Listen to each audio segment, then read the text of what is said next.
Esta mañana, como muchas otras, te pusiste una camisa de algodón. Quizás no pensaste nada especial en ese momento, pero el algodón de esa camisa probablemente fue cosechado en un campo donde el algodón fue diseñado en un laboratorio para matar insectos desde adentro. ¿Sí? La planta misma produce el veneno. No es metáfora, es literal.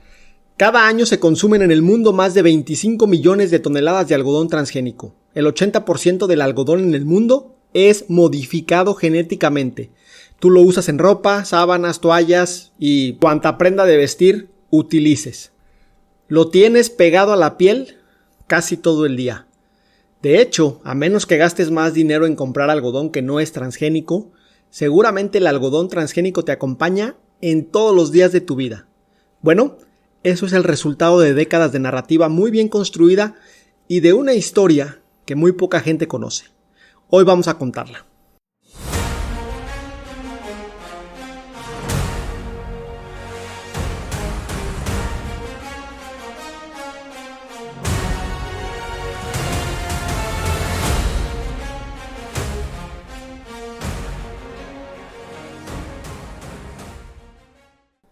Hola, qué gusto saludarte, soy Olmo y esto es Podcast Agricultura. Te comparto que pronto lanzaré nueva fecha para mi entrenamiento avanzado en habilidades humanas para profesionales agrícolas. Si te interesa unirte a este entrenamiento en línea que imparto vía Zoom, te dejo el enlace en la descripción del episodio. El tema de hoy es el algodón, que también es insecticida. Todo empieza mucho antes de los transgénicos. Empieza con una bacteria del suelo que los científicos conocen desde 1901. Tú también la conoces. Se llama Bacillus thuringiensis. Y la descubrió un biólogo japonés llamado Shigetane Ishiwatari, para los compas Ishi, mientras investigaba por qué morían las larvas de gusano de seda en la prefectura de Gifu.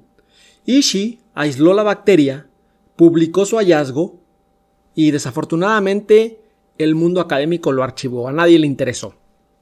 10 años después, en 1911, un microbiólogo alemán llamado Ernst Berliner la redescubrió de forma independiente en la ciudad de Turingia. Y sí, esta ciudad fue la que le dio el nombre con el que conocemos hoy a Bacillus thuringiensis.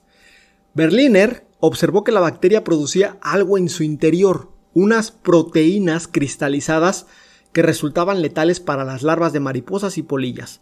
No sabía exactamente por qué, pero lo documentó. Y el mundo académico también lo olvidó, a nadie le importó. Pasaron décadas y décadas, hasta los años 60, cuando el movimiento de agricultura orgánica comenzó a crecer en Estados Unidos y Europa, y los agricultores empezaron a buscar alternativas a los pesticidas sintéticos. Alguien, de alguna manera, recordó leer sobre el viejo Bacillus thuringiensis, y en 1961 se registró como biopesticida en Estados Unidos. Los productores orgánicos podían rociarlo sobre sus cultivos. Las larvas morían al comerlo y el producto, pues no era un producto de síntesis química, por lo que era perfecto para el mercado verde. Pero el Bacillus thuringiensis, el BT, tenía un problema enorme. Era frágil.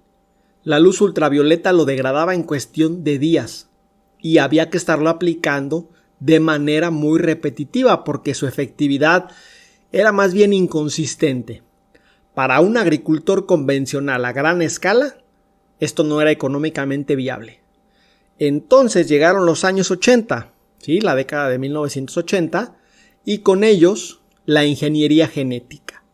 Aquí es donde la historia se pone buena. En 1987, científicos en Bélgica y en Estados Unidos lograron aislar el gen que codifica la proteína tóxica del BT, la llamada proteína CRY, C-I-Y, así CRY de llorar, ¿no? Y lograron transferirla directamente al ADN de una planta de tabaco. La planta creció, expresó el gen y produjo dentro de sí la proteína por sí sola, sin rociarla, sin degradación, sin aplicación externa. La planta misma era el insecticida.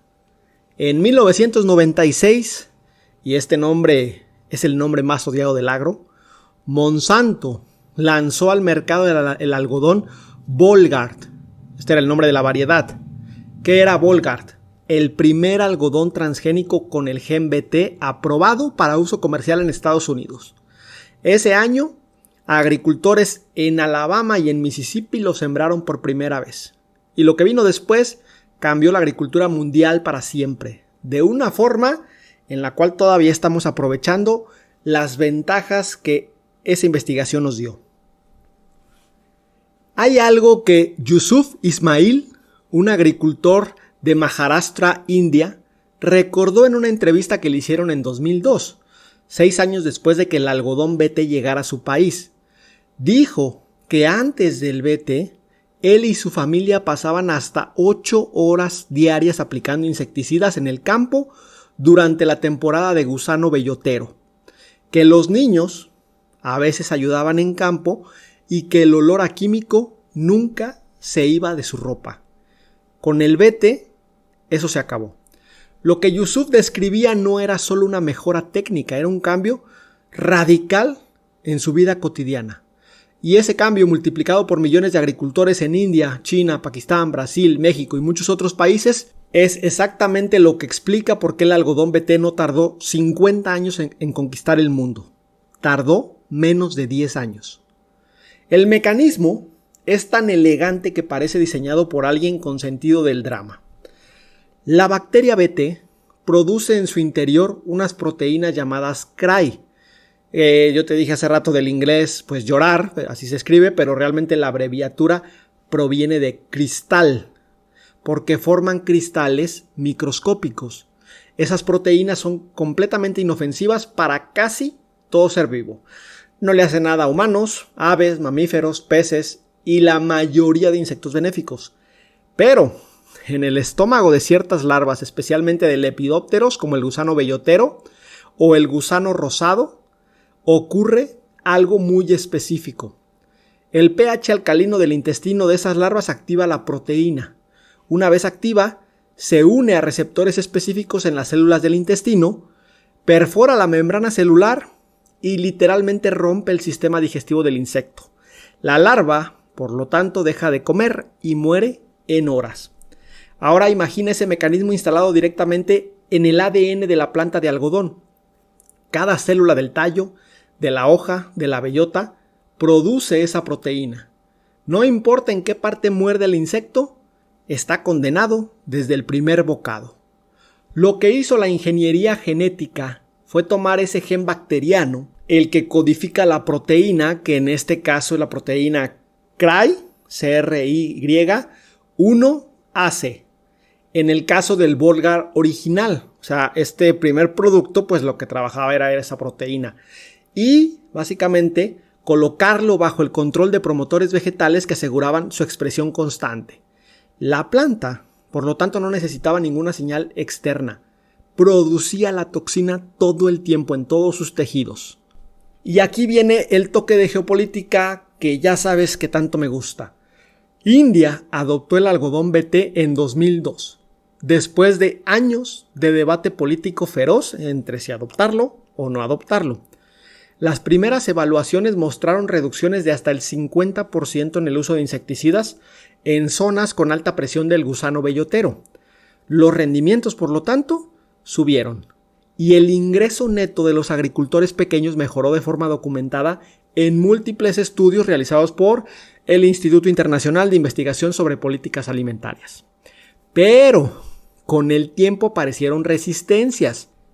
Helicoverpa armigera, una especie de gusano bellotero aún más agresiva, desarrolló mecanismos para evadir la proteína CRY.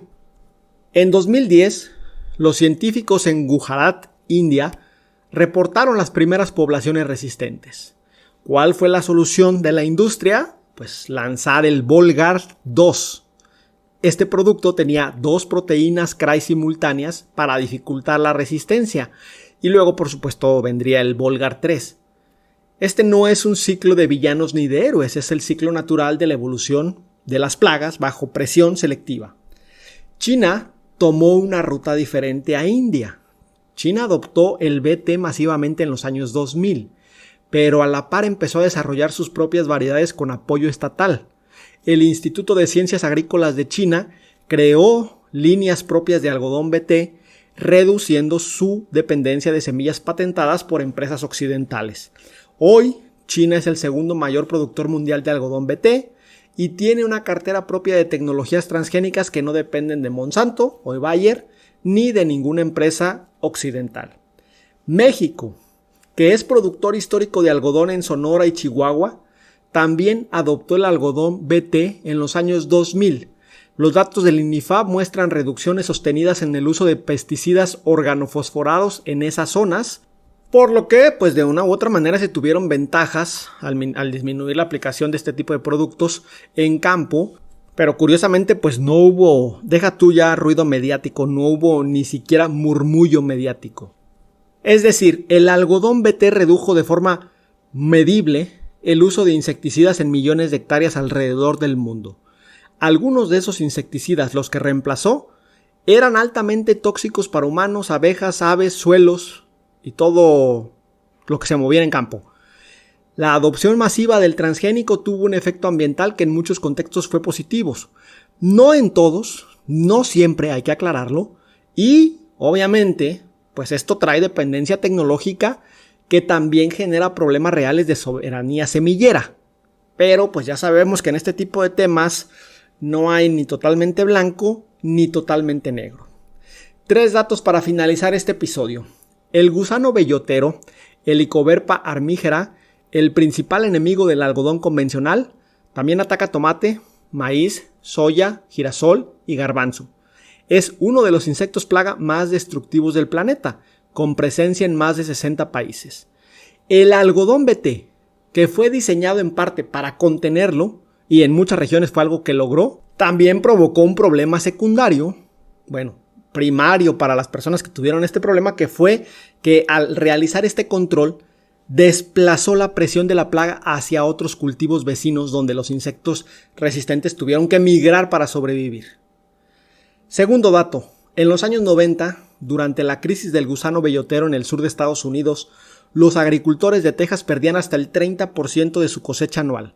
Cuando llegó el BT, la población del gusano bellotero colapsó tan dramáticamente en ciertas regiones que algunos cultivos vecinos, como el pimiento y el tomate, también se beneficiaron simple y sencillamente porque los insectos desaparecieron del paisaje.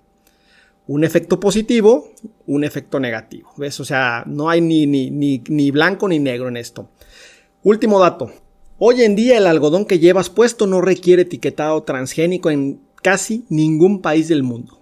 La Unión Europea obliga a etiquetar alimentos transgénicos, así como muchos otros países, pero por ejemplo no hay ninguna ley europea que te diga que tu camisa fue realizada con algodón transgénico cosechado gracias pues justamente a toda esta tecnología BT que te comento. Entonces el debate global sobre transgénicos siempre se ha construido alrededor de lo que comes y nunca alrededor de lo que usas.